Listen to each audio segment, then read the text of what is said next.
کیا فرماتے ہیں علماء دین و مفتیان شرع متین اس مسئلے کے بارے میں کہ قاعدہ اخیرہ میں درود کے بعد ایک سے زیادہ دعائیں پڑھ سکتے ہیں یا نہیں؟ بسم اللہ الرحمن الرحیم۔ الجواب بعون الملک الوہاب،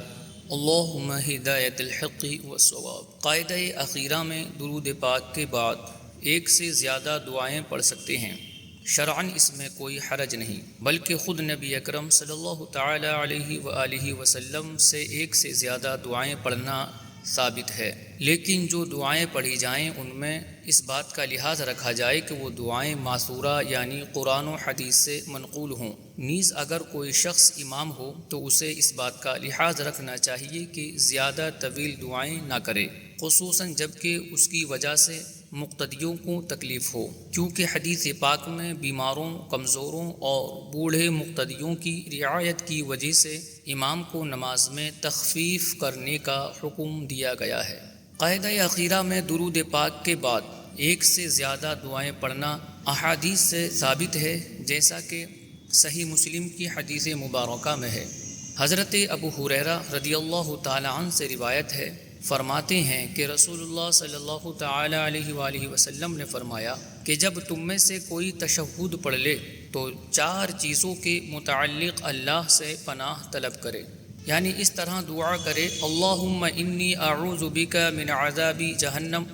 ومن عذاب القبر ومن فتنة المحیا والممات ومن شر فتنة المسیح الدجال، یعنی اے اللہ میں جہنم اور قبر کے عذاب سے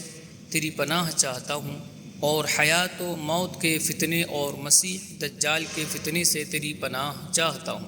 خود نبی اکرم صلی اللہ علیہ وآلہ وصحبہ وسلم سے ایک سے زیادہ دعائیں پڑھنا بھی ثابت ہے، جیسا کہ امام طبرانی رحمۃ اللہ تعالی علیہ المعجم الاوسط میں حدیث مبارک نقل فرماتے ہیں۔ حضرت عبداللہ بن مسعود رضی اللہ تعالی عنہ سے روایت ہے کہ نبی اکرم صلی اللہ علیہ وآلہ وسلم فرض نماز میں تشہد کے بعد یہ دعائیں مانگتے تھے: اللہم انا نسألک من الخیر کلہ عاجلہ وآجلہ ما علمنا منہ وما لم نعلم، اور یہ بھی دعا مانگتے: ونعوذ بک من الشر کلہ عاجلہ وآجلہ ما علمنا منہ وما لم نعلم، اور آقا کریم صلی اللہ علیہ وسلم یہ دعا بھی مانگا کرتے تھے: اللہم انا نسألک ما اسألک منہ عبادک الصالحون ونستعیذ بک مما استعاذ منہ عبادک الصالحون، اور یہ دعا بھی عام طور سے مانگا کرتے تھے: ربنا آتنا فی الدنیا حسنہ وفی الآخرۃ حسنہ وقنا عذاب النار، اور یہ دعا بھی پیارے آقا صلی اللہ علیہ وآلہ وسلم بعد تشہد پڑھا کرتے تھے: ربنا اننا آمنا فاغفر لنا ذنوبنا وکفر عنا سیئاتنا وتوفنا مع الابرار، ربنا وآتنا ما وعدتنا على رسلك ولا تخزنا يوم القیامہ انك لا تخلف الميعاد۔ نبی کریم صلی اللہ علیہ وسلم یہ دعائیں مانگا کرتے تھے، پھر دائیں اور بائیں جانب سلام پھیر دیتے تھے۔ فتاوی عالمگیری میں ہے کہ پس جب نمازی نبی اکرم صلی اللہ علیہ وسلم پر درود پاک پڑھ کر فارغ ہو جائے تو اپنے لیے اور اپنے والدین کے لیے اور تمام مومنین اور مومنات کے لیے استغفار کرے، جیسا کہ خلاصۃ الفتاوی میں ہے، اور اپنے لیے اور اپنے علاوہ دوسرے مومنین کے لیے دعا کرے، یہ سنت ہے۔ پھر ربنا آتینا یہ والی دعا آخر تک پڑھے۔ قاعدہ اخیرہ میں درود پاک کے بعد جو دعائیں پڑھی جائیں وہ دعائیں ماثورہ یعنی قرآن و حدیث سے منقول ہوں، جیسا کہ